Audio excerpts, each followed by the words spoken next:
पेड़ के ऊपर चढ़ा आदमी ऊंचा दिखाई देता है, पेड़ की जड़ में खड़ा आदमी नीचा दिखाई देता है। आदमी ना ऊंचा होता है ना नीचा होता है, ना बड़ा होता है ना छोटा होता है। आदमी सिर्फ आदमी होता है। पता नहीं इस सीधे सपाट सत्य को दुनिया क्यों नहीं जानती है, और अगर जानती है तो मन से क्यों नहीं मानती है। इससे फर्क नहीं पड़ता कि आदमी कहाँ खड़ा है, पथ पर या रथ पर, तीर पर या प्राचीर पर। फर्क इससे पड़ता है कि जहाँ खड़ा है या जहाँ उसे खड़ा होना पड़ा है, वहाँ उसका धरातल क्या है। हिमालय की चोटी पर पहुँच एवरेस्ट विजय की पताका फहरा कोई विजेता यदि ईर्ष्या से संदग्ध अपने साथी से विश्वासघात करे तो उसका क्या अपराध इसलिए क्षम्य हो जाएगा वह एवरेस्ट की ऊंचाई पर पहुंचा था।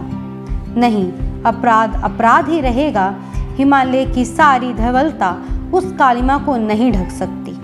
कपड़ों की दूध या सफ़ेदी जैसे मन की मलिनता को नहीं छिपा सकती। किसी संत कवि ने कहा है कि मनुष्य के ऊपर कोई नहीं होता। मुझे लगता है मनुष्य के ऊपर उसका मन होता है। छोटे मन से कोई बड़ा नहीं होता, टूटे मन से कोई खड़ा नहीं होता। इसीलिए तो भगवान कृष्ण को शस्त्रों से सज रथ पर चढ़े कुरुक्षेत्र के मैदान में खड़े अर्जुन को गीता सुनानी पड़ी थी। मन हार कर मैदान नहीं जीते जाते, ना मैदान जीतने से मन ही जीते जाते हैं। चोटी से गिरने से अधिक चोट लगती है, अस्थि जुड़ जाती पीड़ा मन में सुलगती है। इसका अर्थ यह नहीं है कि चोटी पर चढ़ने की चुनौती ही ना माने। इसका अर्थ यह भी नहीं है कि परिस्थितियों पर विजय पाने की ना ठाने। आदमी जहाँ है वहीं खड़ा रहे, दूसरे की दया के भरोसे पर पड़ा रहे।